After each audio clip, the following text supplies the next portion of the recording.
Нэг иргэн нэг бүртгэл үндэсний хөтөлбөрийн хүрээнд оюуны өмч улсын бүртгэлийн ерөнхий газрын харьяа Ховд аймаг дахь улсын бүртгэлийн хилцээс бүх сумдтай хурж ажиллах нээлттэй хаалганы өдрийг зохион байгуулж байна. За нээлттэй хаалганы өдрийг энэ сарын 15-наас эхлүүлсэн бөгөөд 7 хүний бүрэлдэхүүнтэй баг Ховд аймгийнхаа бүх сумдад хурж ажиллах юм а.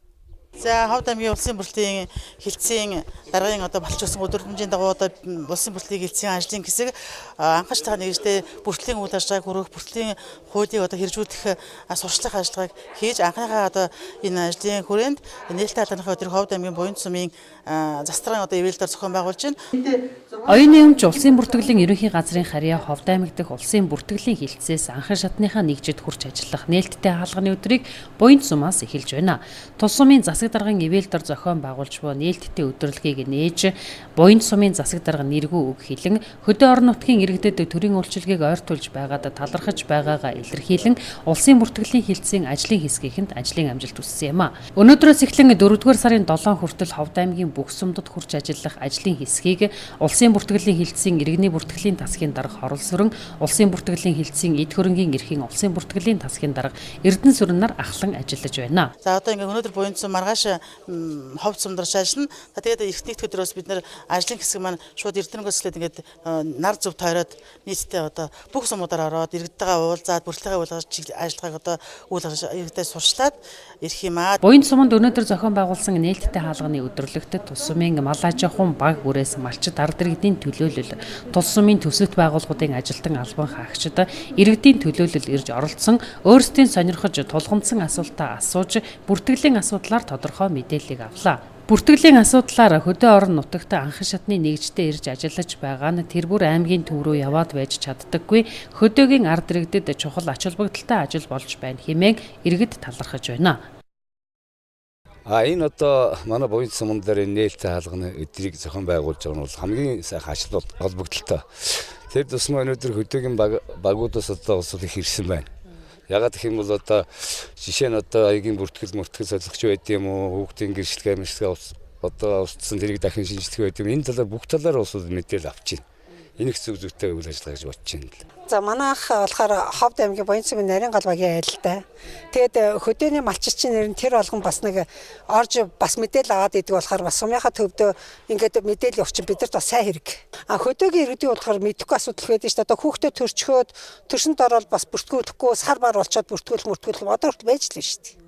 За тэгэхээр энэ нээлттэй хаалганы өдрийг зохион байгуулж байгаа асар их ач холбогдолтой гэж үзэж байна.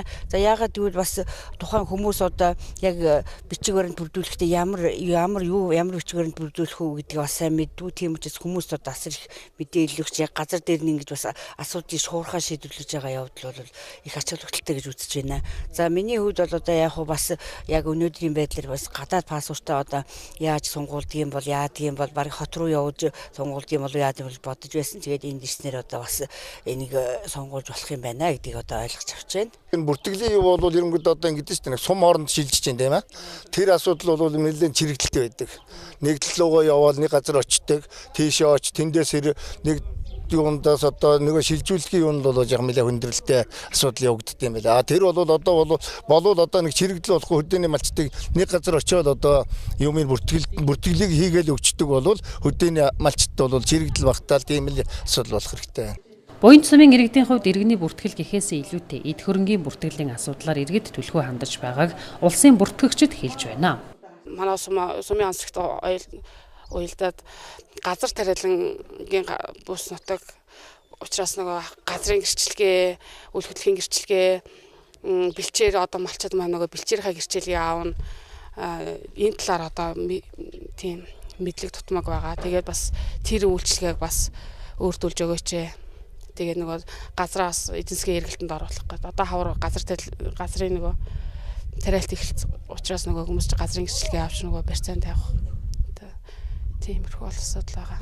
За ерөнхийдөө бүртгэлийн эд хөрөнгийн бүртгэлийн чиглэлээр хүмүүс нэлээ их тулгамдсан асуудлууд зээлмэл авах бус тэр хашаа баашингаа өмчлөхөө энэ төр янз бүрийн тийм бүртгэлийн өмшийн асуудлыг гардаг. За энийг бас иргэдээ газар дээр хүрэх яг энэ чиглэлийн бүртгэлийн үс ямар баримт материалуудаа бүрдүүлж үүсгэх юм бол боломжтой байдлаар хүмүүстэй мэдээлэл өгөх хууль эрх зүгээс сурчлах. За иргэний хүртлийн чиглэлээр бол энийгэд бол ажил маань ер нь тогтвортой болсон боломжийн хэмжээнд одоо очсон. Хайхтар бэрхшээл төр гэдэг юм бол байхгүй. Гэхдээ хөдөлгөөний иргэд маань бас иргэний үнэлгээг дүүсэн ч байдаг юм уу?